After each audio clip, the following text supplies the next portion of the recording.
I would like to welcome on the stage our guest of panel, Dr. P.K. Singh, Agriculture Commissioner, Government of India.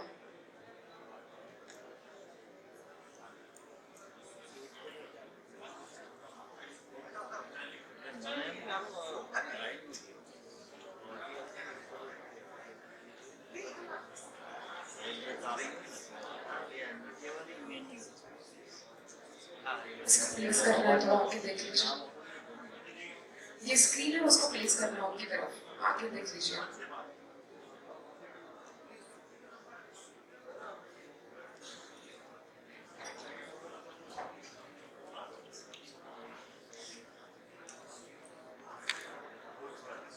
Everyone, please put your hands together and let's welcome our guest of the panel, Dr. P.K. Singh, our moderator, Ms. Sandeepa Kanitkar, and all the panelists who are present on the stage. Over to you, Mrs. Sandeepa. Yes, thank you. We have time of 45 minutes. Yeah, thanks. Hello.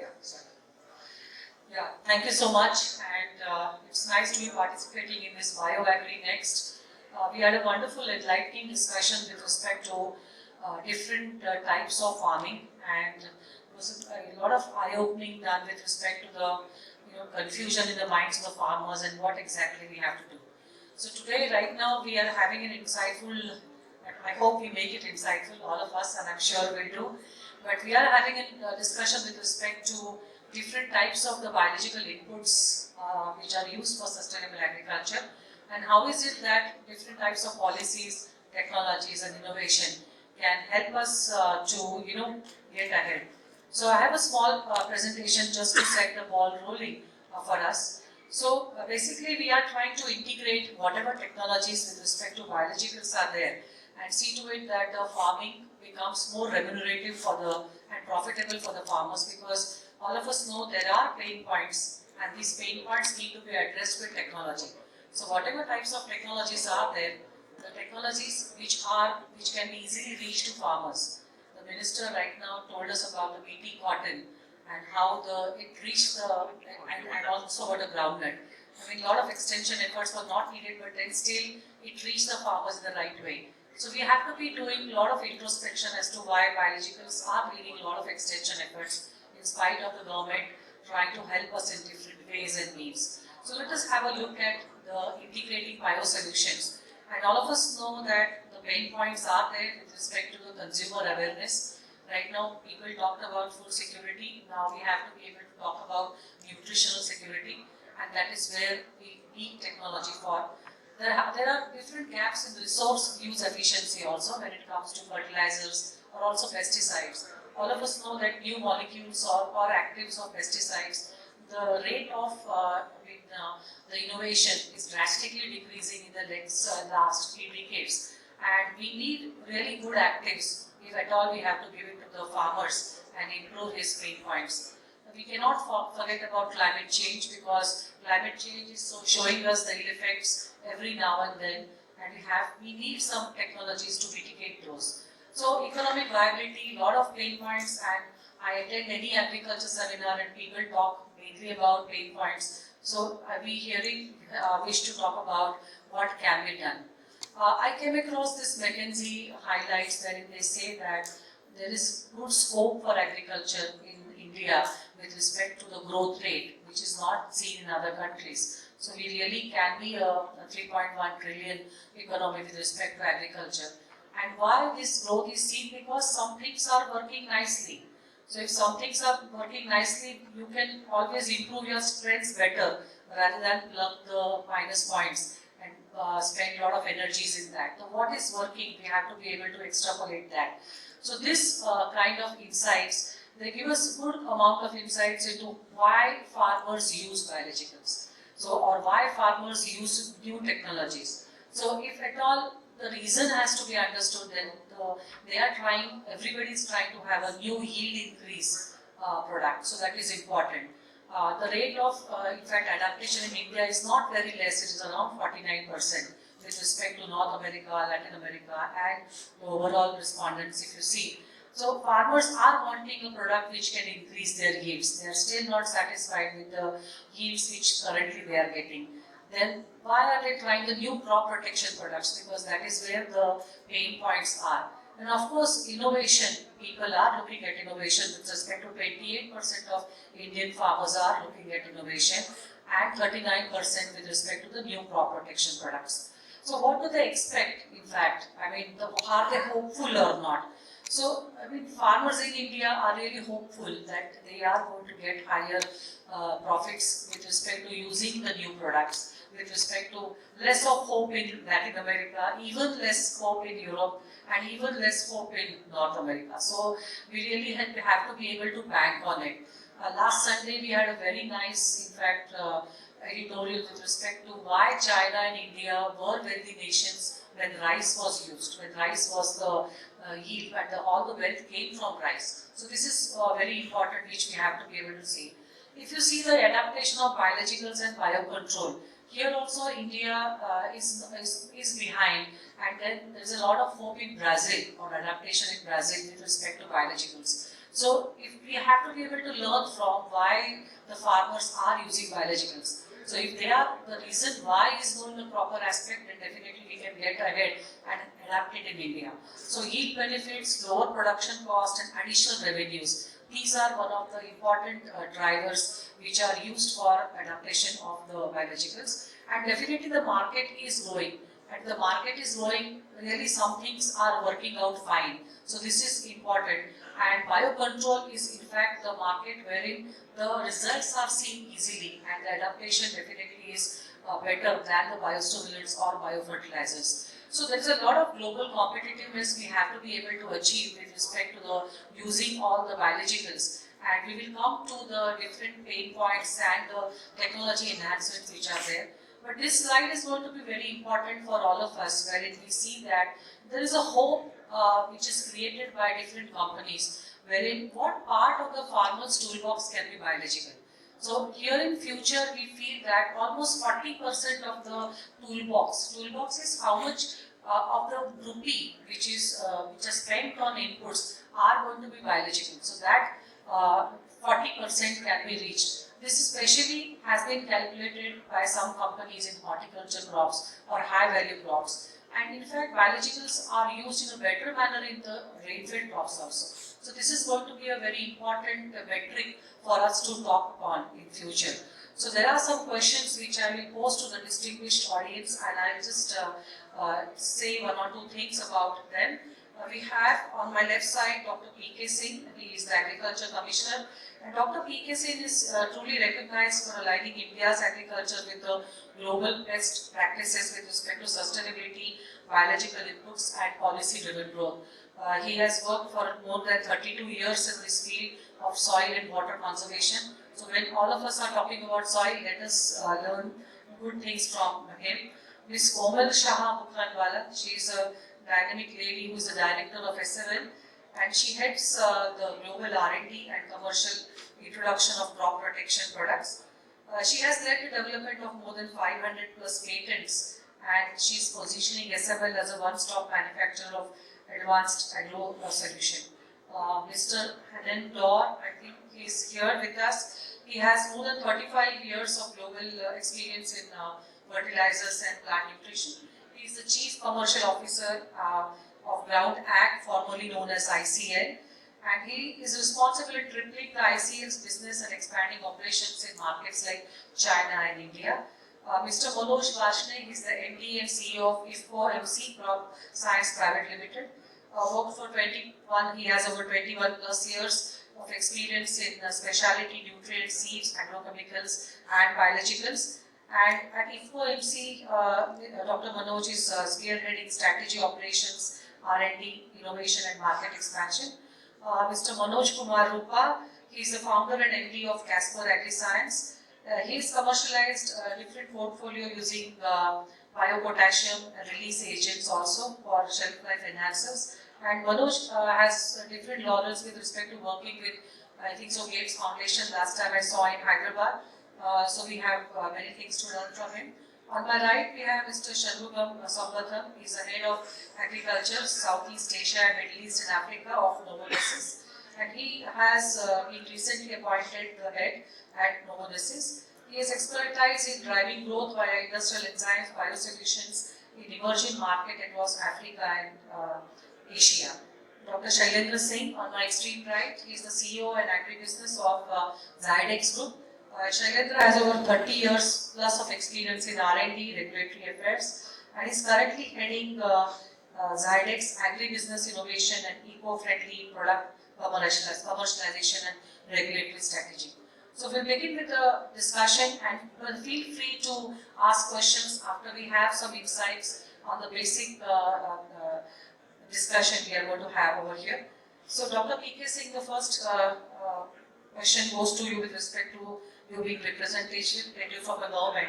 So basically there are so many drivers as explained for biological products, but still we have to be exciting the government to the level we have not been able to excite for biologicals. So where is industry lacking and what should we do? So we really need your opinion on that, or advice I must say on that. Thank you, madam. Very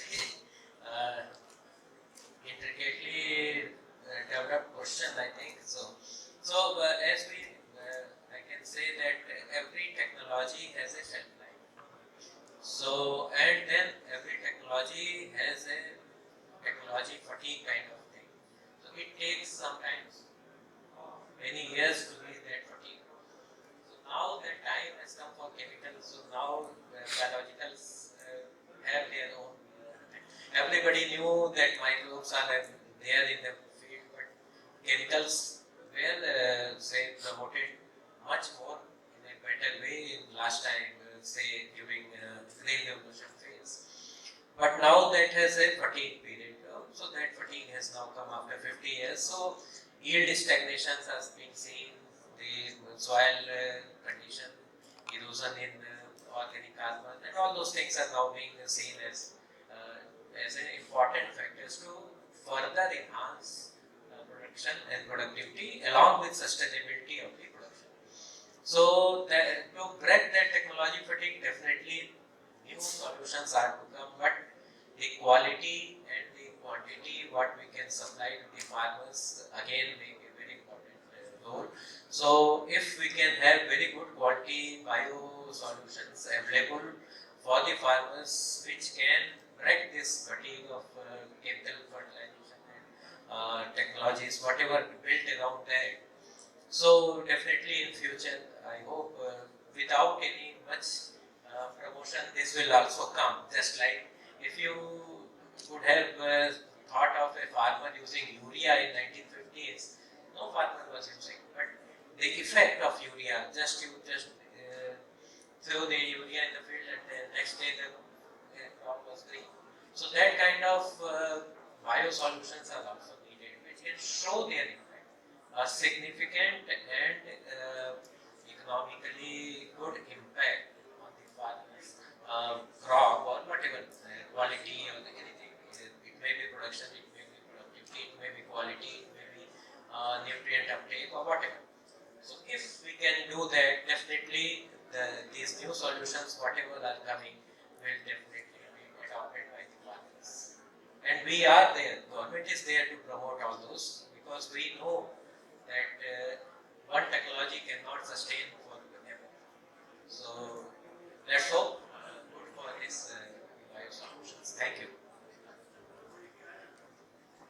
Thank you, Dr. Singh. The second question goes to Ms. Komal. So Komal, high-value farmers are using biologicals. Maybe there are some drivers with respect to residues and all, but then they are not reaching the smallholder farmers in India. I mean, what is the reason? And we recently saw that you have opened your Brazil office where the adaptation of biologicals is very good.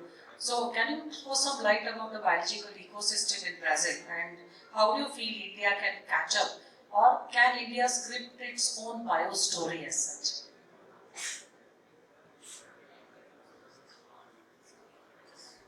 Now it is. All right. So thank you, Sandeepa, for the question. Pleasure to be here. So now answering your first question about adoption in India. So I think in India we have a large number of small farmers, yeah, very large number of small farmers. So getting the message across to this very fragmented market is not a challenge for any company.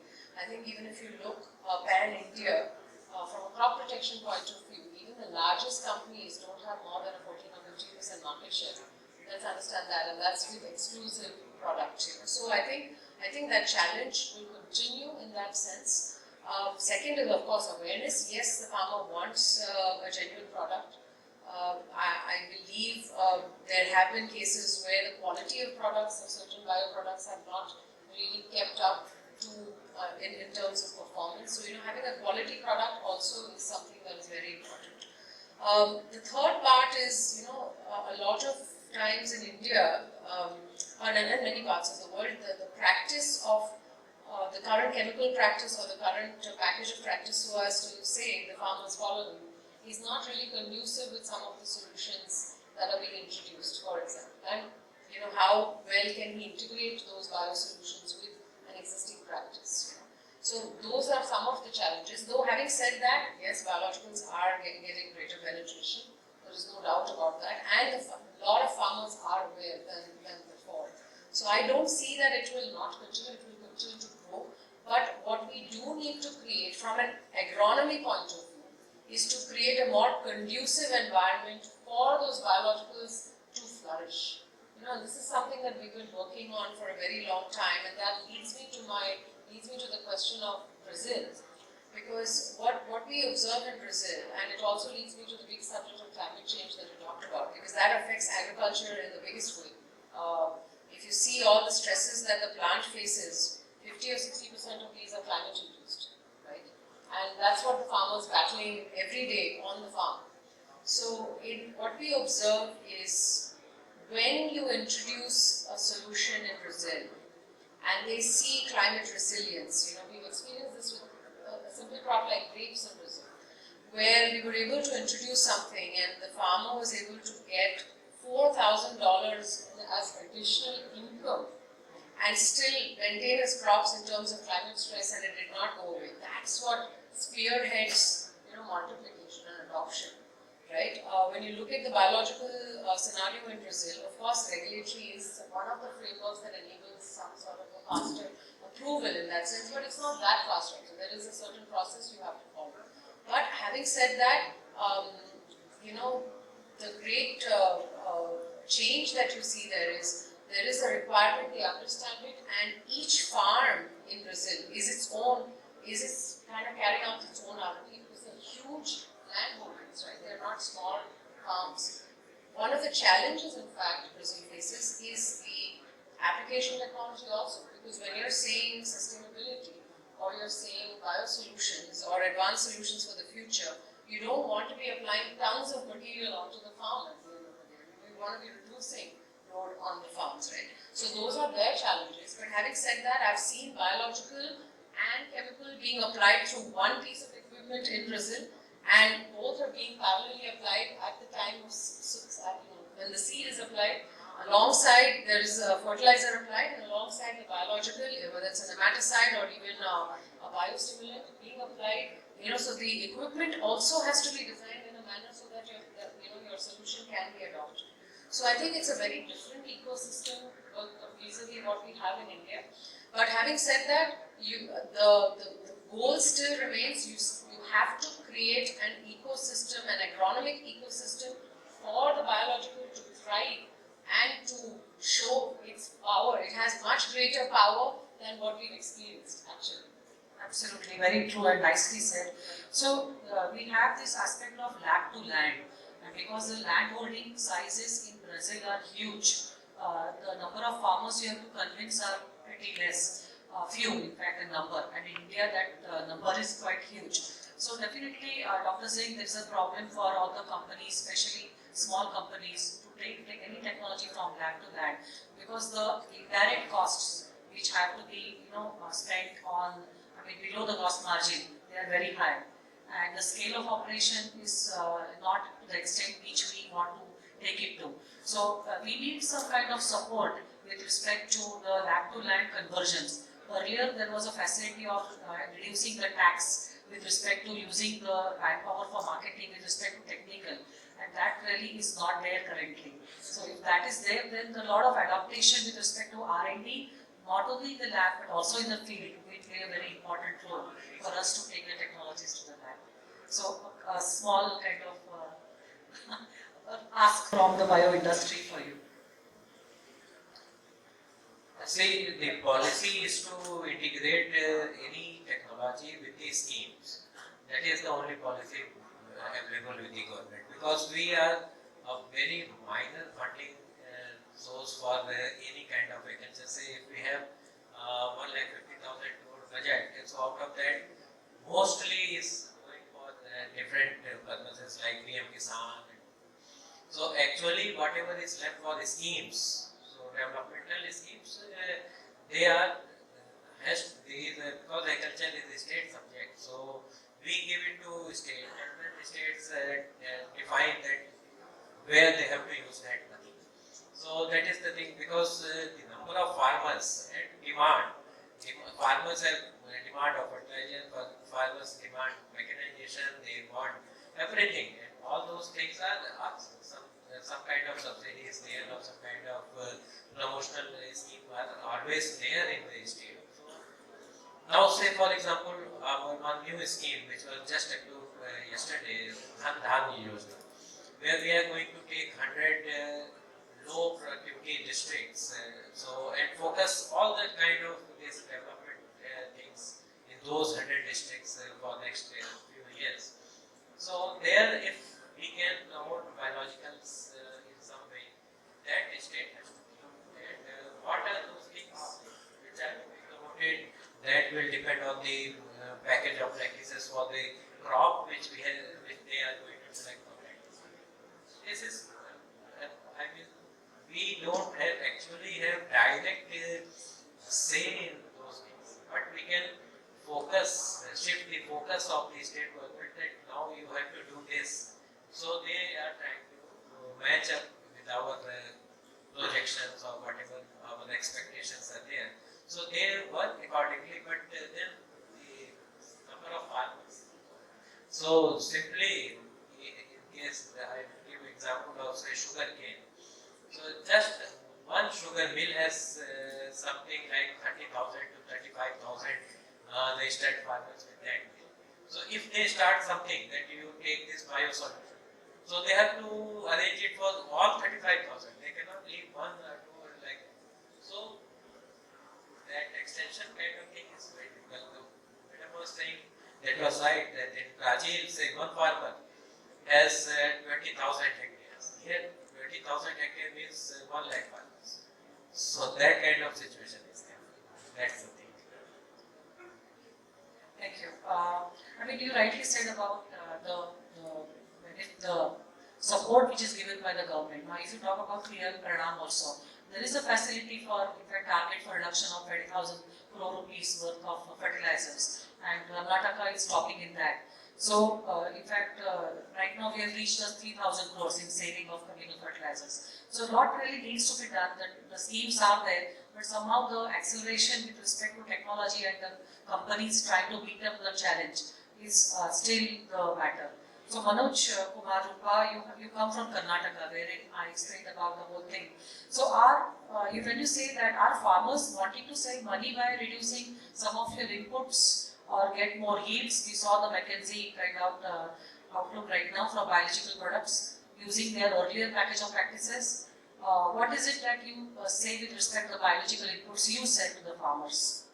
Yeah, of course, as you said that the bottom line is always very important to the farmers, like what is the ROI to the farmer. But ultimately what a farmer is seeing is, like as ma'am said, the co-applicability. Like it should be complementary with any other chemicals, should be applied together with, because we cannot shift the mindset in a day or a year. It takes time. And what we have been working with the farmers is to make them understand. Like I am a student of Dr. M.S. Rao, and he's our guru, and he has helped us to make us understand first what the farmer needs. That we have to provide. Like if we are talking about nematode, so we should be able to give a proper solution that a farmer should be able to see his result, and it should be compatible with any other chemical pesticides or fertilizers that the farmers are already using, right? So we are adopting a technology in such a way that they should be adoptable along with other chemical pesticides. At the same time, they should be able to use these chemicals with these biologicals without adding much cost to their P&L, and at the same time they are seeing the yields. Like morning also Dr. Ajay Ranka was talking about the quality of the food, the taste, right? So these organoleptic features of the food are to be improved. So that is where it should be like, it should not be a placebo effect. It should be like a real effect that the farmers are seeing, and it is a peer-to-peer learning basically. Most of the farmers do it by seeing what we are demonstrating in the other forms. And nowadays, many big companies are coming forward to implement this demonstrations. And as ma'am was also telling, like in Brazil, the advantage is the scale. And here, if we have to reach 10,000 acres at one time, we need to at least target 10,000 farmers at least. So, yeah. So very true. So we go to another Manoj Parshnik, who's the MD and CEO of Expo MC. So Manoj, India has a thriving agrochemical market which also has sizable exports in that sector of agrochemicals. So how do you feel biopesticides which are based on microbes or botanicals, they can help in resistance management and residue management? And how do you see the market of biopesticides grow from the current 7 to 11% to around 20%? Can we target that in near future? And do we really have the dependable products, as Dr. Ms. Rao was saying about dependable products, scale-up capabilities in India? Because you are also, I presume, are launching your own biopesticide range. Thank you, ma'am. And I think a very interesting discussion going on. And I think this is the need of the hour or need of the time, and thanks to Snail Integral for providing this opportunity to speak, and thanks to this panel where we are able to add some valuable inputs. Now, before that, I come to my question. Would like to emphasize on green revolution has helped us so far, right? And that Mr. P.K. Singh also, Dr. P.K. Singh was also mentioning that there has been a stagnation, right? Now, green revolution helped us. Agrochemicals helped a lot in this. Fertilizers had a lot of BD technology, multiple mechanizations, and multiple agrotechnologies helped us reach us here. Now the time is again go back, review the basics, and then look at what needs to be done in order to break this stagnation, right? So I think this is one. And then in the present time, if we look at what's the challenge in front of us, whether we as a farmer or we as a policymaker or we as an industry, there are 4 challenges in front of us, right? So that is grow more food for growing more mouths, right? Grow safe. Obviously that we need safe food as well. And then grow economically, right? So the current cost of cultivations, stagnations is happening, but that economics is not working in our favor or in a farmer's favor. So grow economically. And then the 4 most important, which is the need of hour, is grow ecologically too, right? So I think considering all these challenges and coming back to that bio crop protection part, agrochemicals which has helped us so far, but it has created 3 problems, and 2 of the questions they have already asked me. So one is resistance, second one is residue, and third one was resurgence, right? So resistance of certain pests, and then we already discussed in the starting note that there is the cost of innovation. Because of cost of innovation increasing, the rate of innovation coming down in agrochemicals, right? So now in order to address these 3R challenges, which is resistance, residue and resurgence, I think there is a growing need to adopt or incorporate biologicals, whether it is bio-integrated, whether it is solo, that time will decide, but I think there is a need to think about and incorporate in our normal agriculture. Now coming to biopesticides, this industry has reached almost 7%, and if we look at, there are enough studies with the kind of resistance and the resurgence issues which has come in, and the kind of solution these biopesticides have provided recently to the farmer. There is always a scope, and we see that scope happening in next 5 to 10 years definitely, which is reaching from 7% to 20%. Now there are few issues which this industry has to look at.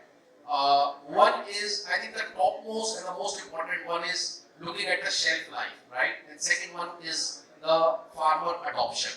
So farmer adoption, initial success rates are very good. There is need for creating more awareness, and the way these 3R challenges are emerging, I am very sure that that awareness creation also will not take much time but require more effort. And as more and more industries and more corporates are entering into this, we'll try to institutionalize it. I think this will be taken care. So in my opinion, the industry has got a huge potential, and 7 to 20%, my estimation is that it is going to take next 5 to 10 years. Thank you. Thank you. So we come to Novel Assess. In fact, I visited your website to just check what questions should I ask, and I was very lost in the technologies which Novel Assess has to offer. So in fact, I was attracted to one of your technologies of carbon capture.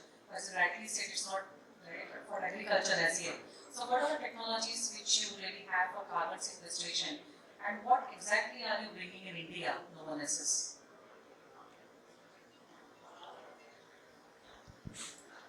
Thank you for the question.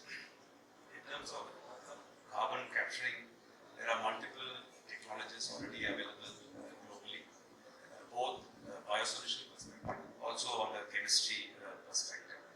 So zooming in on the question what she asked, particularly we are looking at a type of enzyme, it's called carbonate hydrase, which has the ability to capture carbon at the source.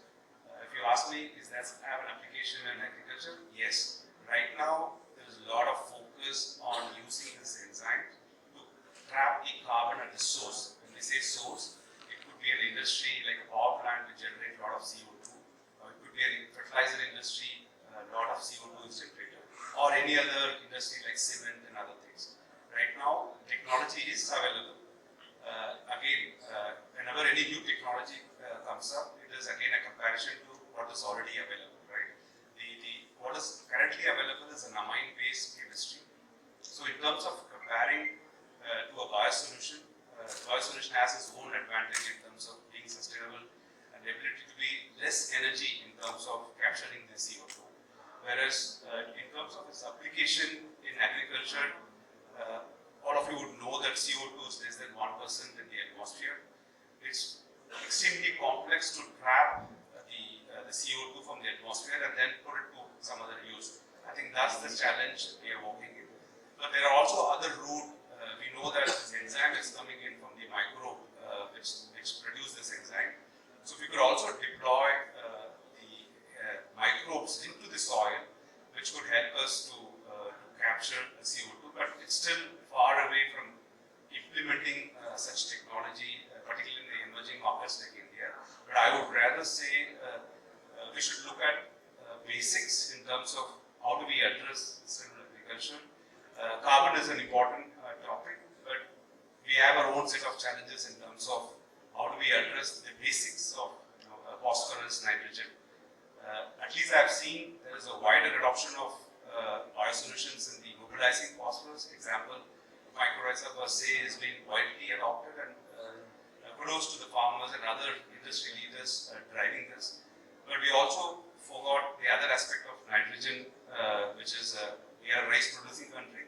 I don't see a lot of biosolutions and microbes targeting towards nitrogen. I think that would be interesting aspect to look at. Coming back to your question, ma'am, yes, carbon is capturing is interesting, but still a long way to go in terms of the policy and other things to enable that.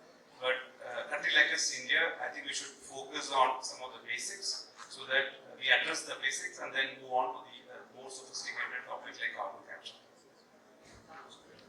In fact, I smile when you say nitrogen fixing because I started work with nitrogen fixing, but then I was frustrated with the subsidy given to urea and nobody was paying attention to nitrogen fixing microbes. In fact, the more interest for nitrogen fixing is happening in US and other countries where then farmers are troubled with fertilizer cost. So something which is done by government to reduce, and that is a very, very sensitive subject. I mean, we can't talk it in the assembly areas. So first of all, Mr. Hannon Dor, welcome to India, you're from Israel. So carbon story, you are now shifted from ICL to groundwork BioAg. So carbon story is considered necessary by all of us agree with that.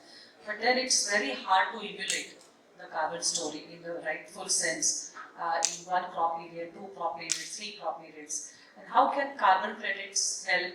Or is there any way to monetize this carbon story besides improving the resource use efficiency? Thank you. Before the carbon, just some background.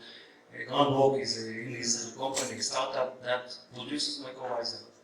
And the goal was, mycorrhiza is well known for more than 150 years. The goal was to produce mycorrhiza in a cost-effective way that all the crops all over the world can use it. And we achieved that goal. Our main markets are USA and Brazil for corn and soybeans. And then most of the crops in India and in China and in other places. And with all the advantages that mycorrhiza give, healthy soils, less fertilizers, resilience to abiotic stresses, more money to the growers. We learned a few years ago from scientific researchers that mycorrhiza sequesters carbon. And we started to expedite that.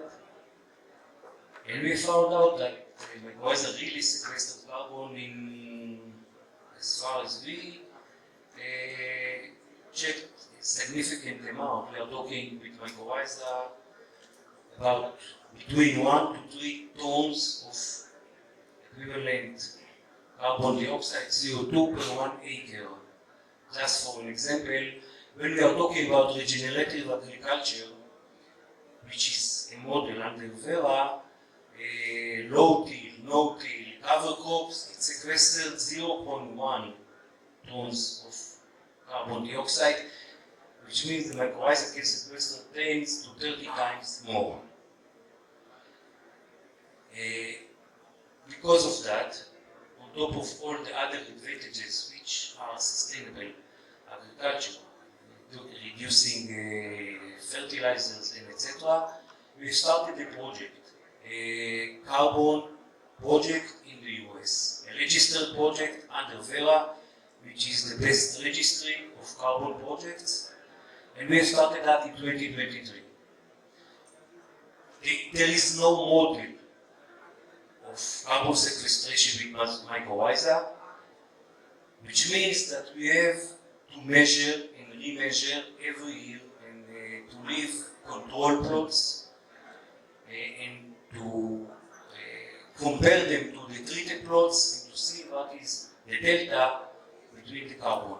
We started this project in 2023 in the US with 9,000 acres. In 2024, last year, we grew to 130,000 acres, and this year we grew to 340,000 acres. Which means that the growers believe in this project. And we have some numbers from 2023 vintage, and in our numbers, we saw that the mycorrhiza sequesters 3.8 tons of carbon dioxide per 1 acre. It means a new revenue stream to the growers.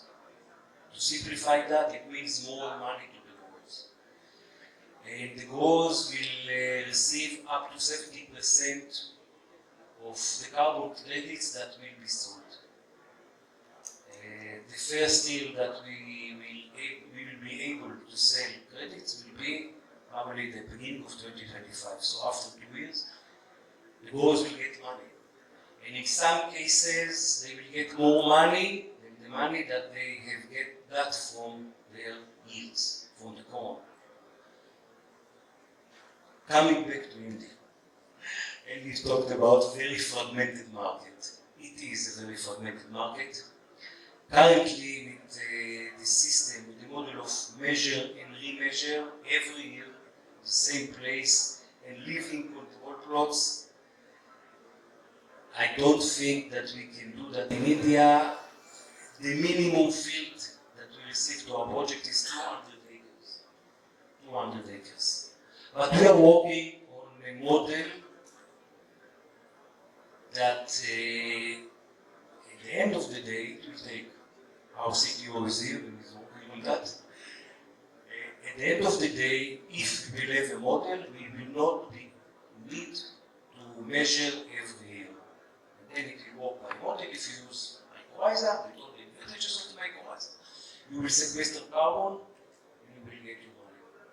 Thank you. That is very important. So the bio companies and other companies also, so monetizing carbon, you can't improve what you can't measure. So maybe the agri-tech, the digital agri-tech companies can play a role with the bio companies being able to tap this huge resource which can be given to the farmers if at all they are adapting more of microbials. So Dr. Shailendra, question to you, or maybe it's the last one. Can India take lead in innovation and scale up the biologics and script the Bharat story for biologics? Because everyone talks about 1 rupee spent in agriculture on research gives you 13 plus rupees of benefit. So how is it that the innovation and how can we script our own Bharat story? Because we really can't emulate any Western concept. It can't be tailor-made, in that country and then fit over here. Thank you, ma'am.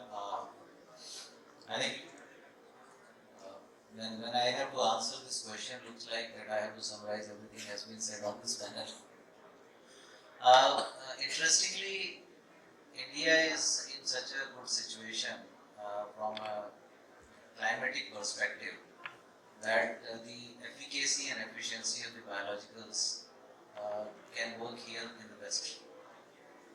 The challenge which we are seeing in terms of making a Bharat story or making it more prominent and effective and adaptable is I see 3 basic challenges there. One is the innovation in the area of the formulation for biologicals. The our panelists have talked about the efficacy and the consistency of the biologicals in different climatic conditions. So kind of one of the innovation which Zydex is working on that line in partial way, but a lot need to be worked where we can create the products which are more consistent, can work in all kind of climatic conditions and perform uniformly, irrespective of the climatic conditions. And that's what the the edge today of the agrochemicals is. So if we have to counter and if we have to actually replace them, we need to work on those lines. The second thing which you are doing a lot of work on that, and I'm sure I know a lot of other companies are working on the combination and a holistic approach of the biologicals. Standalone mycorrhiza, standalone NPK consortia, standalone bacillus, or all kind of products. Currently, what we are having is you are asking the farmer to mix a lot of things and then come to get the solution. Now we need to create, and if I talk about again, refer back to the agrochemical industry, that's what is happening. I mean, rather than coming with the newer products, newer novel molecules, now every company has started working on the combinations. So So if those combinations are working, I am sure biological synergy is even better, because that would be more synergistic. Third thing I believe is the communication part, because as Dr. Singh was talking about, we still lack real recommendation from the institutions. State Agriculture University package of practice, if you really look at, there are hardly any recommendations of the biologicals. Now, they will not do it unless we go and approach them and ask them to test, because that is how the system works. And then taking this forward, demonstrating it to the farmers, making sure that we are able to communicate the real benefits and how these things are, because one of the area where biologicals are lagging is the farmer is used for the instant results, whether it is in organic fertilizers, whether it is the agrochemicals. With biologicals it takes time, and that is not the patience the farmer has. Another thing which I have experienced in past few years where I have been working with the biologicals, the application windows. Most of the time the recommendation is given by the dealers, and they will tell, okay, you have to use zinc, biological zinc, use when the chemical zinc is being used. Whereas we know that chemical zinc is available to the plant in 24 hours, biological will not be available there in 24 hours, and farmer doesn't have that patience. So we need to probably also work on the application window part. So these are the three areas where I feel we need to work on, and probably if we work together as a group, I am sure we can come up with the right solutions with the bigger platform for the communication. We can make noise, and definitely we can spread the Bharat story successfully. Thank you. Great, thank you so much. So definitely, as Ms. Komal said, that the scale of operation definitely matters, and the farmers outside, they can experiment or devote some part of their farm to experimentation. And in India, experimentation for farmer is very costly because of the land holdings and also the scale of operation. So we have to be able to script a different story, no doubt. The microbe-intensive climate resilient package of practices or bio-intensive climate resilient package of practices have to be put into in the practice as soon as possible, and the drivers definitely are there. So it is for all of us to collectively work together, have the good stewardship activities and advocacy. We have to be able to make a lot of noise in order to open the right doors at policy level, and hopefully the government intent definitely is right. We have to be able to put into action. I would definitely, I believe we have a time for 2 or 3 questions from the audience, if at all, and then we can sum up this. Are there any questions from the audience? If anyone want to ask a question, please raise your hand. Please, can we give him a mic? Yes, thank you.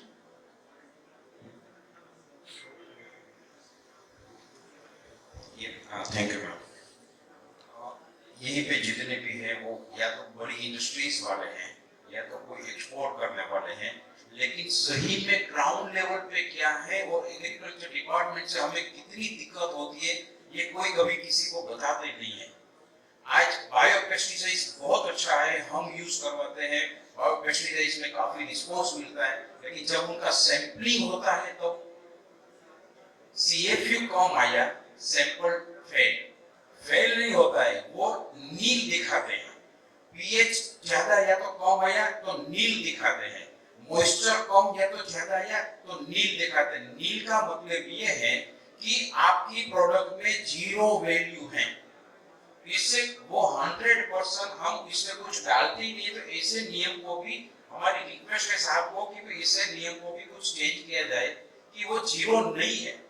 Pesticide में 40% pesticide की जगह पे 30 निकला तो एक percentage आता है, हमारे में कोई परसेंटेज होता नहीं है। CFU is not converted into percentage, तो वहीं पे नील है तो नील का मतलब ये कि कुछ नहीं है। जब वो कोर्ट मैटर बनती है तो कोर्ट मैटर में जज हमें इतना बड़ा फाइन करते हैं क्योंकि आप कुछ डालते ही नहीं हो। सही में 10:8 CFU की जगह पे 10:7 निकला हुआ है, लेकिन आवर सैंपल इज 100% फेल। तो ऐसे कुछ भी है। दूसरा है, हम बायोपेस्टिसाइड्स को इंक्रीज करना चाहते हैं, बहुत एडेप्टिविटी जैसे भी आपने बताया कि 7 to 20% हो सकती है या तो है, इवन तो माइक्रोराइजा में भी बहुत बड़ा चांसेस है। लेकिन जब सैंपल फेल जाता है तो एसेंशियल कमोडिटी एक्ट में आता है तो जेल की सजा है। तो ये सबसे बड़ी दिक्कत अपनी इंडस्ट्रीज को है। फॉरेन पे जाने की तो बात ही अलग है, लेकिन इंडिया में ही इतना बड़ा डिफिकल्ट है हमें सेल करना, सैंपलिंग करना, क्योंकि आप सब बड़े स्टेज पे हैं तो आपके स्टाफ को पता होता है, आपके मैनेजर को पता होता है कि what they are feeling, what they are facing to the industry, what they, क्योंकि आपको तो अच्छी अच्छी बातें वहीं पे मिल जाती है, अपना सेल हो गया, अपना ये डेवलपमेंट होगा, हमारा ये कर दिया, लेकिन कभी आप नीचे के स्टाफ को पूछो कि how they are maintain, how they are manage to the agriculture department, it's a very difficult. और गुजरात में तो बहुत है, वो तो मुझे भी पता है, सभी जगह पे है, तो इनका कुछ सोल्यूशन निकले। इसे हमारी इंडस्ट्रीज को एक रिक्वेस्ट है, हम भी साथ में होके कुछ ऐसा करना चाहिए। Thank you. ठीक है, thank you. I don't we'll take it into consideration your thing, and definitely Basai can look after it and help you in that regard. Any question more? So I believe we can wrap up this session. Dr. Shailendra, you would like to sum up, or you have already done that?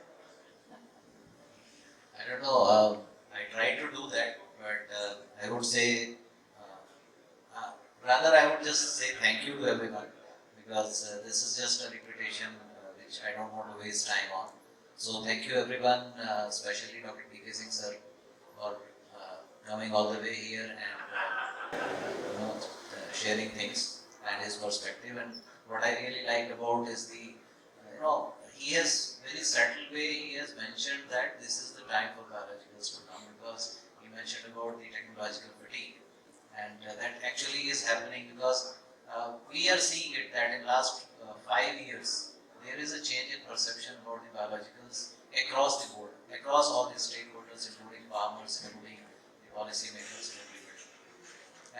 Others have talked about their respective technologies and areas which I think need not to be repeated. So thank you everyone for being part of this panel, and it was very enlightened. And thank you ma'am for moderating it very efficiently and effectively. Thanks. Thank you very much. I request all of you to please stay on the stage.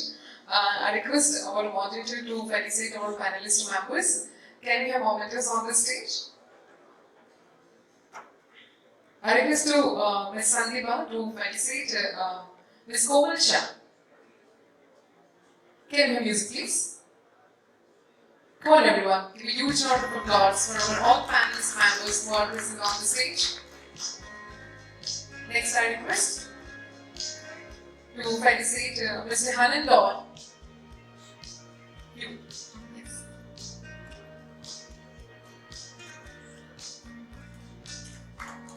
Hello, की आवाज आती रहनी चाहिए. Come on everybody. Next I request you to felicitate Mr. Manoj Vashne.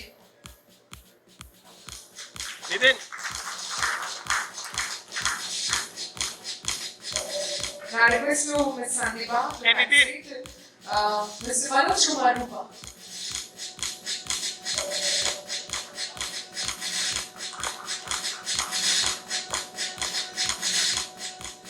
Next, I request to felicitate Mr. Samuga.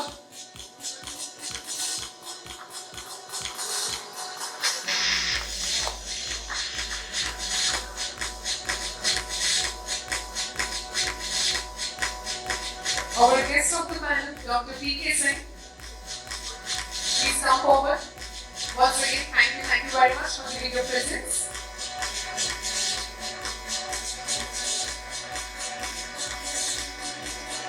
Dr. Shailendra Singh.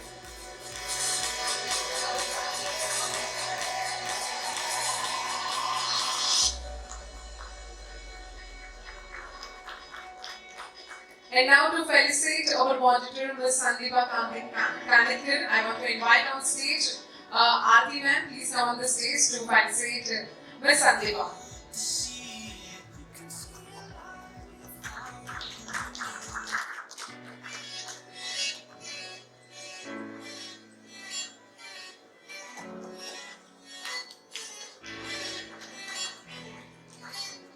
Thank you very much. We can take a group photo with mementos. Everyone, please keep it in your hand. Aarti ma'am, please join them for a group photo.